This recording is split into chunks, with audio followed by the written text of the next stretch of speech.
Welcome back. We've done a number of stories on how tough small retailers are doing it as they battle changing trading patterns and fierce competition from big shopping malls. John Hanrahan takes a stroll to see how one Sydney Main Street is fighting back.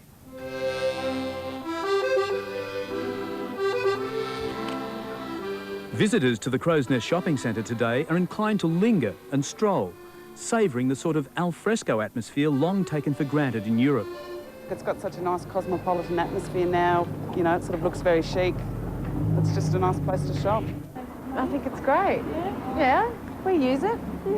I'm just looking for some lunch now, and it's nice to be able to sit outside. Today's streetscape reflects the hard work of local retailers who took matters into their own hands and revitalised it using the American urban regeneration model called Mainstreet. The place itself is more attractive, it's got a more of an international feel. I personally love coming up here, sitting in the open and watching the passing parade. But in the late 1980s, it was a very different picture. A shopping centre fighting for its life, down on their luck businesses and tatty footpaths. We had supermarkets closing down, we had Woolworths Variety closed down, and people were complaining that there were no range of shops here for them. And we just felt that if we didn't do something, then we would find ourselves getting worse and worse. A lot of potential trade was being siphoned off to more glitzy shopping areas. People just were bombarded with advertising. Come to Chatswood Chase had been built, Grace Brothers and Lemon Grove and Westfield, and all of these centres were advertising, spending big dollars and pulling people to those areas. The decline of Crow's Nest actually started back in the 1950s. The crowd stopped coming when the tram route was discontinued. But comparative isolation and neglect was to prove a bonus. Heritage buildings dating back to the 1880s were preserved, retaining a low-rise Federation charm. But some balance was needed if the area was to remain up to date.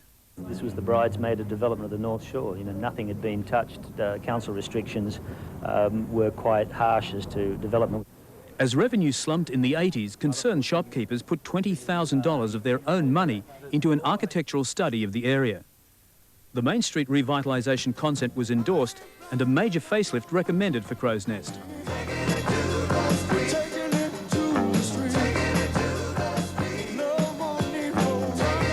The local council was supportive but unable to finance the project until the shopkeepers agreed to an additional levy to help fund the redevelopment.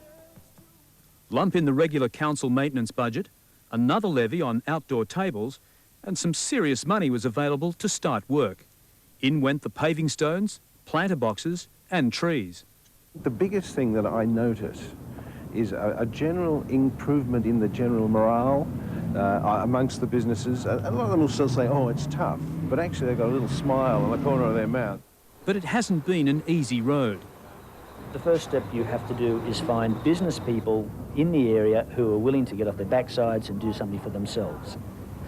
Step two, you need council support in this, so those people then need to go to council and get council behind this. Step three is the finance, and the key to everything in any of these things.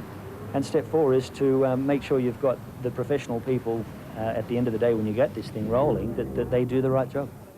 $500,000 has now been spent transforming Crow's Nest. It's a lot more pedestrian friendly. It's bringing a lot more people to Crow's Nest. When you see a visually attractive area like we've got here, it attracts people to the area. But the endorsement was not unanimous.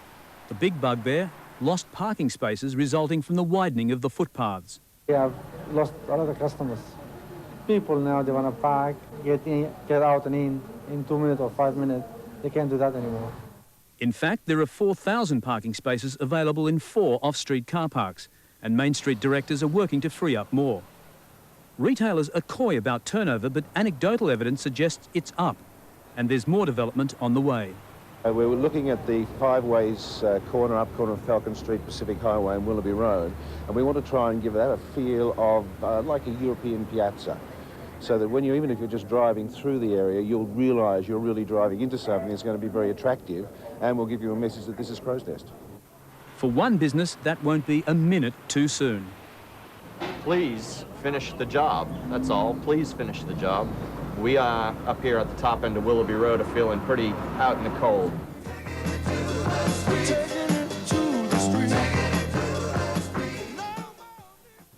And if you're thinking of getting together with your business neighbours for a similar upgrade, contact the planning section of your local council to see how they can help. And it's worth checking out the origins of the scheme on the internet. By doing a website search under the heading American Main Streets, you'll find plenty of useful tips and advice from others who've made the scheme work for them.